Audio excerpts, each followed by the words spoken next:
Hello my dear friends, मैं हूं शिवा राठौर और आप देख रहे हैं एनपी न्यूज़ निश्चित पहले। माय डियर व्यूअर्स, आज आपको हम ऐसी सक्सेस से रूबरू करा रहे हैं। ये आर्मी की भूतपूर्व जवान है और जवान तो आज भी है। वर्तमान में जिला पंचायत सदस्य के लिए मैं ये कहूँगा कि वार्ड नंबर 2 से जंगे मैदान में अपनी हुंकार भर रहे हैं। आज मिस्टर विजय यादव जी, इन्हें फौजी भाई भी कहते हैं, मैं आपको रूबरू कराता हूँ। सर, सबसे पहले अपना परिचय दीजिए प्लीज। सबसे पहले मेरा परिचय विजय सिंह फौजी, नाला नरेनी। फिलहाल मेरा नाला नरेनी गांव है, वैसे शुकाबाद में भी मैं रहता हूँ, यशोदा नगर में, और डिस्ट्रिक्ट मेरी फिरोजाबाद है। मिस्टर विजय जी, आपको, आपके परिवार को, आपके क्षेत्र की देवतुल्य जनता को शिवा राठौर एनपी न्यूज़ निश्चल पैरी परिवार की तरफ से होली की अग्रिम शुभकामनाएं। मैं अपने क्षेत्र के आम समाज, आम जनता को होली की हार्दिक शुभकामनाएं और उन्हें बधाई देना चाहता हूँ। विजय जी, आप मुझे ये बताइए, लोग आर्मी में जाने का सपना देखते हैं और वो भाग्यशाली लोग होते हैं जिन्हें देश की सेना में सेवा करने का मौका मिलता है। आप उससे निकल के आए और आपने अच्छी सेवा की, आपने उससे रिटायरमेंट लिया। उसके बाद आप राजनीति में क्यों जाना चाहते हैं? मेरे राजनीति में जाने का कारण एक ही है कि अब तक मैंने, जब मैं 2000 में भर्ती हुआ था अक्टूबर में, तब से लेकर के और अभी तक 25 वर्ष हमने वहाँ पर देश की सेवा करी है। देश की सेवा करने के बाद में अपने स्वच्छ हाथ पैरों के साथ में वापस आया हूँ। वापस आने से पहले ही मैंने खुद का अपना मन ये बनाया हुआ था कि जो मैंने 25 साल की देश की सेवा करके आ रहा हूँ, तो मेरा बचा हुआ जीवन अपने समाज सेवा में व्यतीत होना चाहिए। मेरा एक ही मकसद है कि जिस तरह से मैंने 25 साल देश की सेवा करी है, उसी तरह से हम अपने आम समाज की बचे हुए जीवन का समय आम समाज में दे करके उन सब लोगों की जा करके सेवा करें। लेकिन श्रीमान जी, प्रधानी और जिला पंचायत में तो मैं ये कहता हूँ कि जो घोटाले, घपले और जो मैं ये कहता हूँ कि दूसरों के हक की जो हकमारी जिसे कहते हैं, वो सब यहाँ से शुरुआत होती है, इसमें नींव रखी जाती है। एक आप ऐसी जगह से आ रहे हैं जहाँ लोग, एक फौजी जब निकलता है और उसके पैर जहाँ पड़ते हैं, वहाँ की मिट्टी को लोग माथे पे तिलक लगाते हैं और ये कहते हैं कि मेरे देश का सपूत है। और बहुत बड़े लोगों का बहुत मैं ये कहूँगा कि मेरे पास शब्द नहीं है कि लोग कितना सम्मान करते हैं। अब यही आप जिला फिरोजाबाद में मैं बता दूं, कई प्रधानों के वित्तीय खाते सीज कर दिए गए हैं और कई प्रधानों की जांच चल रही है और कई प्रधान जांच के शिकंजे में फंसे हुए हैं और कई कुंडली मारे बैठे हुए हैं। विरोधी लगातार ढोल बजा रहे, लंगाड़े पीट रहे, लेकिन उन प्रधानों के कान में जू नहीं रेंग रहा है। कहीं ऐसा तो नहीं कि उसी की तरफ आप भी मूवमेंट कर रहे हैं? जो देश के लिए जिसने अपना सब कुछ समर्पित किया है और वही इंसान आज समाज सेवा के अंदर उतर रहा है, तो यदि उसने पूरे अपने कार्यकाल में जो भी कार्यकाल 25 साल का करके आया है और वहाँ कोई ऐसी जगह नहीं थी जो कभी वो घोटाले के रूप में कई इस तरह की कार्रवाई होती जहाँ वो शख्स घोटाले के नाम की जगह पर जाता, और आज वही शख्स यहाँ आम समाज में उतरा हुआ है। तो ना तो घोटाले उसे ये चीज़ पसंद है और ना ही किसी को करने भी देगा। और जब आप या हम या यहाँ के जो भी समाज है जब मुझे चुन करके इस जगह पर लेकर के आएगा तो इन चीज़ों से सबको दूर करेगा। जो भी इस तरह के घोटाले होते हैं उनमें सबसे पहले इन्वॉल्व होगा जा करके, उन घोटालों को कभी भी किसी को करने नहीं देगा। श्रीमान जी, एक ट्रेंड चल रहा है, शिवा राठौड़ को तीखे सवालों के लिए जाना जाता है। लड़के को बीटेक कराओ, एमटेक कराओ, और बीटेक एमटेक करने के बाद अब रिश्तेदारों को पता लगे लड़का बीटेक एमटेक है तो अच्छे घर के लोग संपर्क करेंगे, और लड़की को भी लगता है कि ये बीटेक एमटेक कर लिया तो एनसीआर में रहेगा और जिंदगी मजे की कटेगी, और हम मॉल में शॉपिंग करने जाएंगे, मॉल में फिल्म देखेंगे। लेकिन वो बीटेक एमटेक करने के बाद जैसे ही शादी उसकी हुई और उसे शादी में फॉर्च्यूनर इनोवा क्रिस्टा मिली, उसके तुरंत बाद वो सीधा घर पे आता है और नाम के आगे लिखता है कि इंजीनियर फलाने सिंह और पंचायत, जिला पंचायत प्रत्याशी, इंजीनियर फलाने सिंह प्रधान प्रत्याशी। ऐसा क्या है? एमटेक करने के बाद, बीटेक करने के बाद 85 लाख के 1 करोड़ रुपए के पैकेज होते हैं। लोग प्रधानी क्यों लड़ते हैं, जिला पंचायत क्यों लड़ते हैं? क्योंकि उन्हें शॉर्ट टाइम में एक बहुत बड़ा बजट मिल जाता है, जो शायद वो एमसीए, एमटेक, बीटेक करने के बाद इतनी जल्दी नहीं मिल सकता। इसीलिए तो गांव में आके प्रधानी लड़ रहे हैं, इसीलिए तो गांव में आके वो जिला पंचायत लड़ रहे हैं। ऐसा क्यों? जैसा आप बोल रहे हैं ऐसा मेरी कोई सोच नहीं है। मैंने जो, आप इंजीनियर नहीं है सर, मैं बहुत दूर से बात करूं, आप बात को समझिए।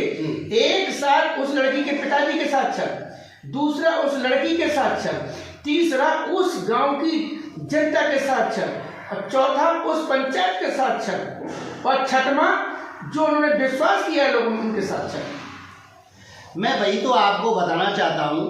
मैं ना तो कोई इंजीनियर हूँ, ना कोई बीटेक करके आया हूँ, ना कोई एमटेक करके आया हूँ। मैं एक देश का सेवक हूँ, और देश की सेवा करके जब मैं वहाँ से आया हूँ तो मेरा ये मेन उद्देश्य, मेरा ये मन बना हुआ है, और जिस क्षेत्र में मैं निकल रहा हूँ और जिस क्षेत्र में मैं कोशिश कर रहा हूँ आज वहाँ पर, और वहाँ के हमने जिस तरह के रोड देखे हैं उन रोडों की कंडीशन वो है आज के टाइम में। जबकि आज के टाइम में मुझे किसी गवर्नमेंट की तरफ उंगली नहीं उठानी चाहिए, लेकिन पता नहीं वहाँ के जो भी लोकल के जो भी नेता रहे होंगे या जिला पंचायत सदस्य रहे होंगे। मैं कह रहा हूँ कैमरे पे गड्ढा युक्त सड़कें हैं। आप जसराना विधानसभा में जाइए, आप ससागंज विधानसभा में जाइए, हमसे पूछिए, मैं बताता हूँ गड्ढा युक्त सड़कें कहाँ कहाँ हैं। आप हमसे कहिए, सरकार मुझसे पूछे, मैं बताता हूँ जसराना में कहाँ सड़कें हैं। मैं नाम ले रहा हूँ ना, आप बताइए ऐसा क्यों? आप क्यों नहीं आवाज करते, आप क्यों नहीं आवाज उठाते हो? जो सड़कें गड्ढा युक्त हैं, समाज में एक अच्छा संदेश जाएगा।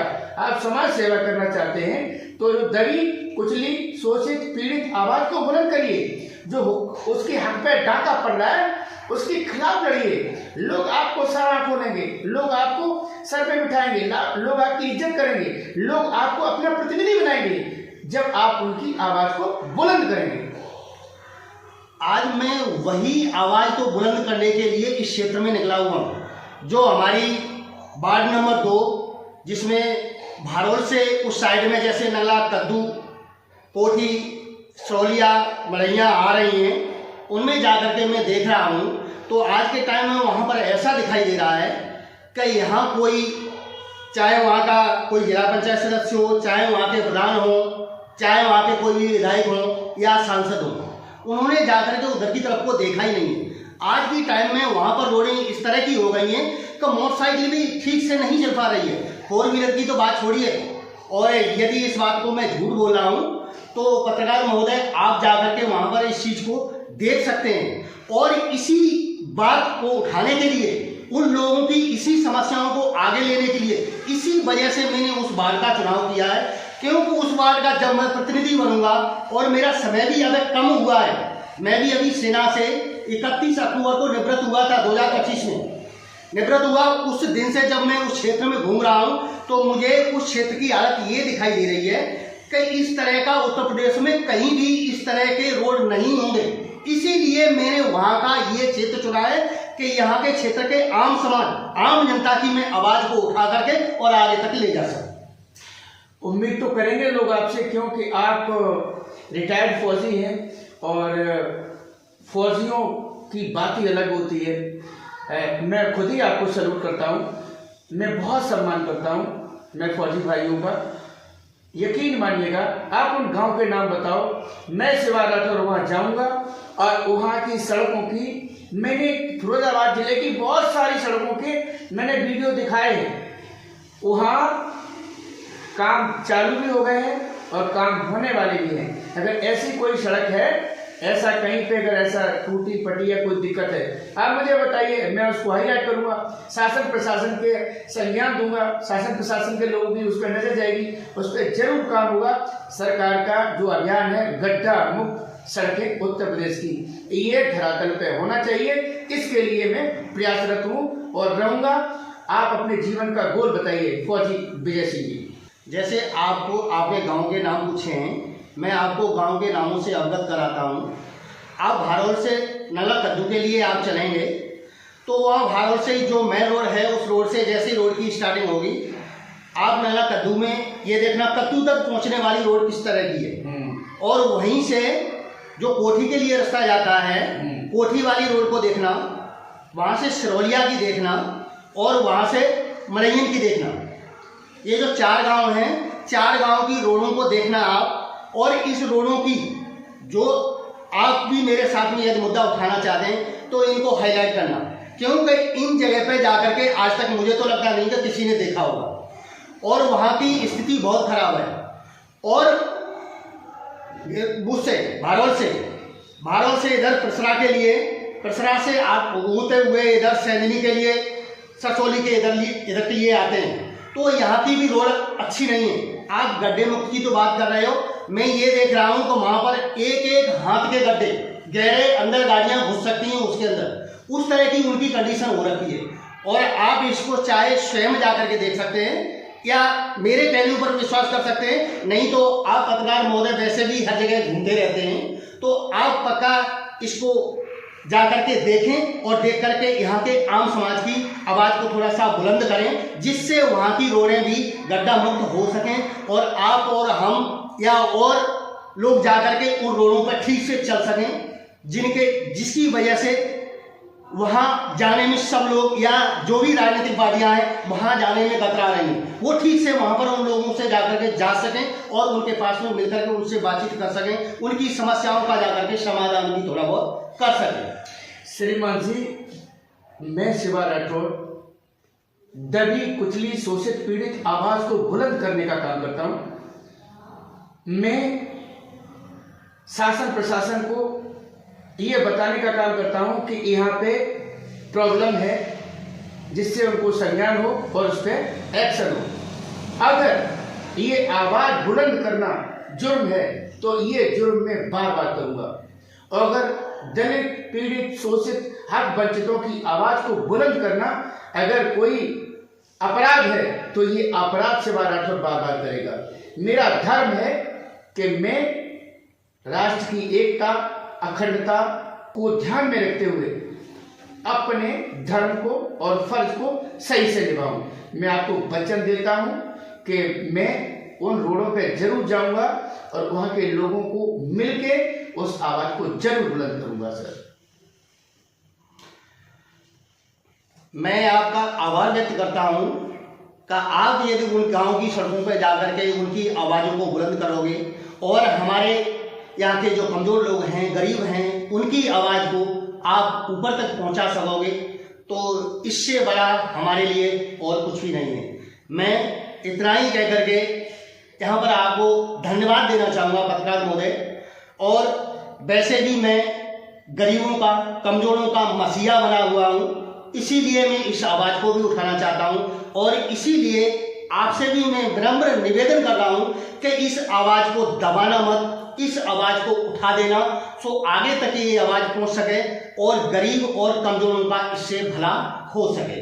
श्रीमान जी, प्रधानी जीतने के बाद कुंडली मार के बैठ जाता है। जिला पंचायत सदस्य चुनाव जीतने के बाद उन 50-55 जो भी गांव उसके अंदर आते हैं उनमें मुड़ के नहीं देखता है। जो भी विधायक है, सांसद है, चुनाव जीतने के बाद वो उधर मुड़ के नहीं देखते। अगर देखते तो शायद ये प्रॉब्लम्स समाज को फेस नहीं करनी पड़ती, जिन्हें आप बता रहे हो और हम उठा रहे हैं। माय डियर ब्रो, आज हमने फौजी भाई से आपको रूबरू कराया, और कोई सवाल है किसी भी नेता से पूछना है तो प्लीज कमेंट बॉक्स में जाके आप कमेंट करें। मैं प्रयास करूंगा कि मैं आपकी कसौटी पे खरा उतरूं, और आपका भी धर्म है कि आप चैनल को लाइक, शेयर, सब्सक्राइब करें और खबर को ज्यादा से ज्यादा शेयर करें। जय हिंद, all of you my dear friends.